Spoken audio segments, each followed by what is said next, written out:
E aí, salve, salve, gente boa, seja bem-vindo, muito bem-vindo ao canal. E nesse vídeo a gente vai falar a respeito do seguinte, querido. Contra o Cordeiro, a derrota é certa. Vem comigo até o final, sabe não?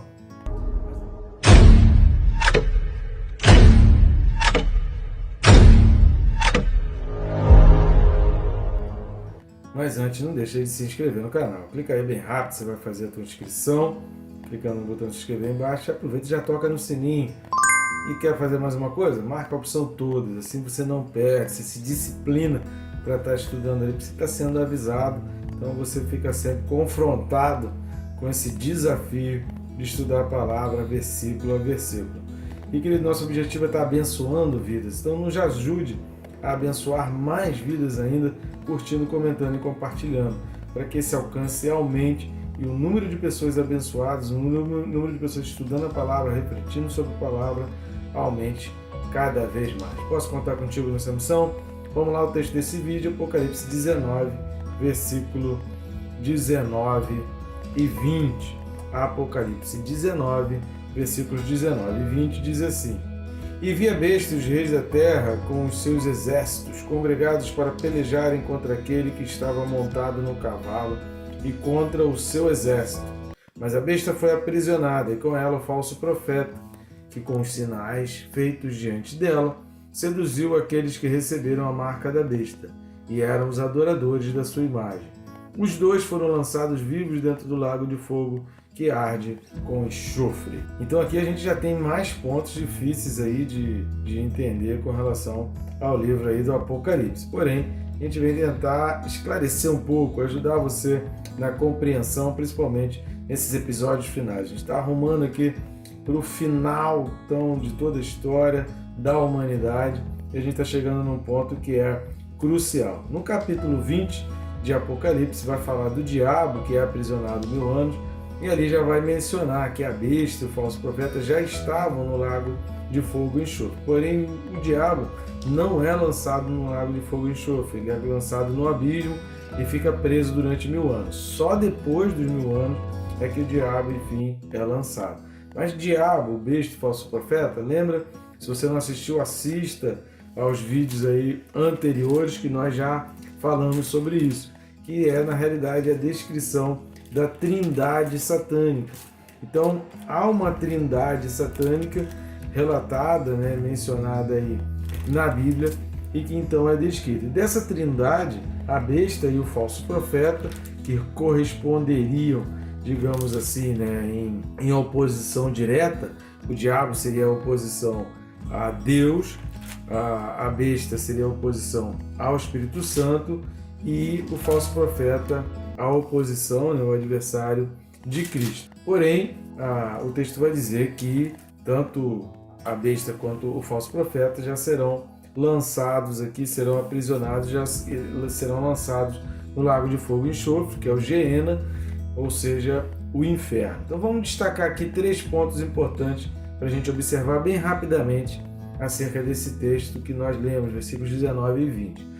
O primeiro é a expressão a besta e os reis da terra. Vejam a união, vejam a congregação, veja como pessoas, a gente vai ver isso também depois do milênio, veja como pessoas se sujeitam, veja como pessoas se permitem seduzir, veja como pessoas se encantam facilmente por elogios e por perspectivas tremendamente terrenas e temporárias, algo que é imediato. O ser humano, por ser imediatista demais, ele acaba sendo facilmente enganado. Então aqui, quando está falando da besta e dos reis da terra, a gente precisa entender, querido, que vai haver um conglomerado, vai haver um grupo de congregados, como está dizendo aqui no texto, que é esse bloco econômico que vai se juntar à besta, e eles serão os poderosos da terra. Então, depois do arrebatamento, esses serão os poderosos da terra, aqueles que fazem tudo o que a besta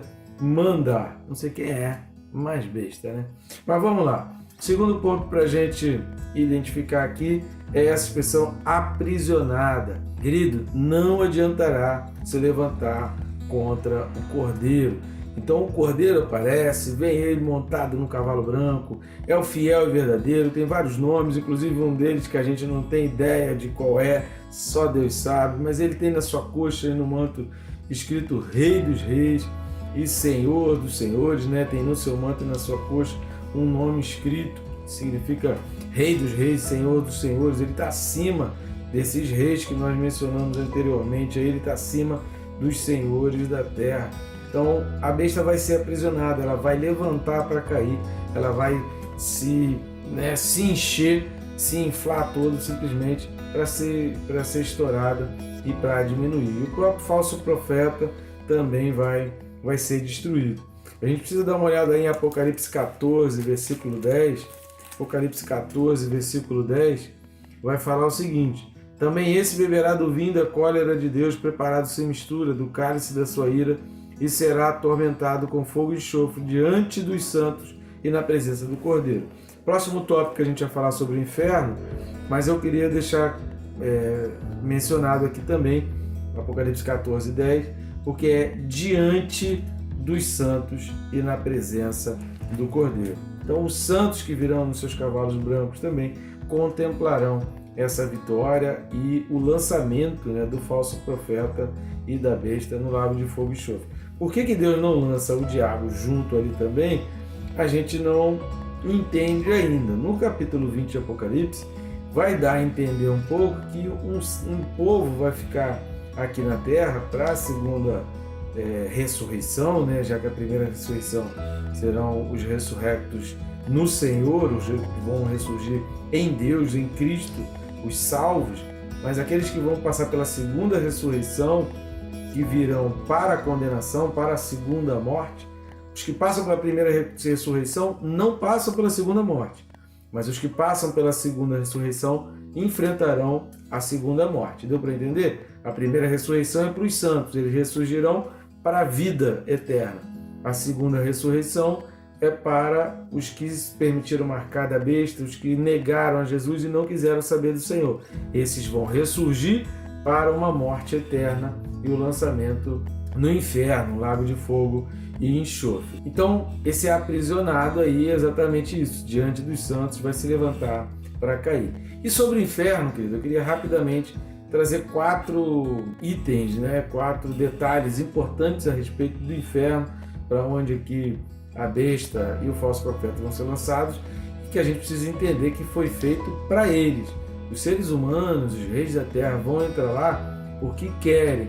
Então, quais são os 4 pontos que a gente vai destacar a respeito do inferno, para a gente poder entender melhor? Primeiro é que é um castigo consciente.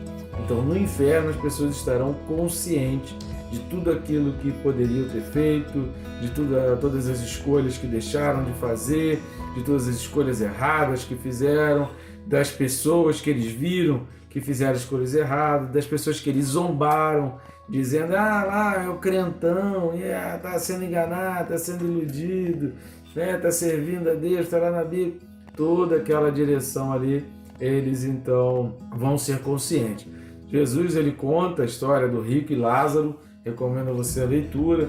Alguns mencionam como parábola, mas a Bíblia não diz exatamente que é uma parábola, mas Jesus, ele narra aí a respeito de rico e Lázaro, e a gente vê que o rico, lançado no inferno, sabe quem é Lázaro, consegue enxergar Lázaro, consegue ver, lembra dos seus irmãos, ou seja, há uma consciência plena. Então quem está no inferno tem consciência plena.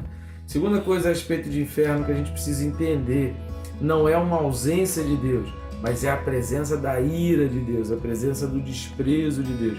Ou seja, a gente vê na própria história do rico e do Lázaro que ele contemplava todas as coisas. Então, ele podia contemplar tudo, e Abraão, Deus podia vê-lo. Então, não é que Deus estava de fora, mas eles participam, quem vai para o inferno vai participar, vai usufruir da ira e do desprezo de Deus.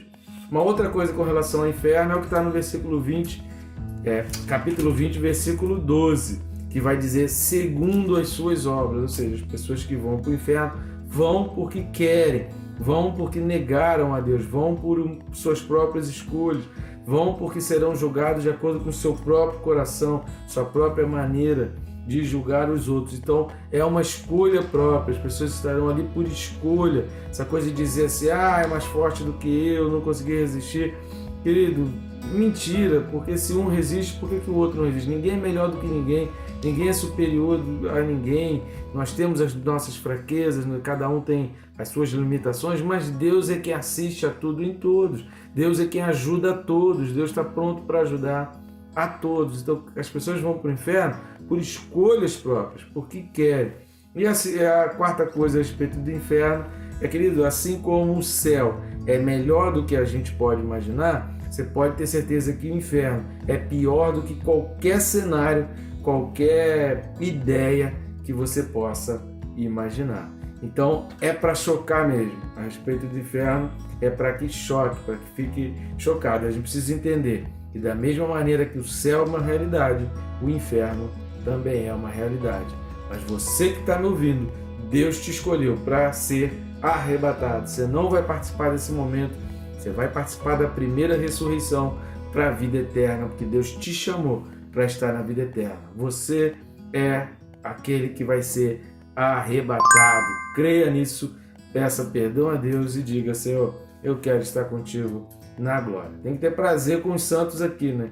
Se você não tiver prazer com os irmãos aqui, com os santos aqui, o que você vai fazer no céu com os santos na eternidade, né? Então, o prazer de estar com os santos começa aqui na terra. Pegou a visão, querido? Se liga nessa aí e que Deus te abençoe, rica e abundantemente.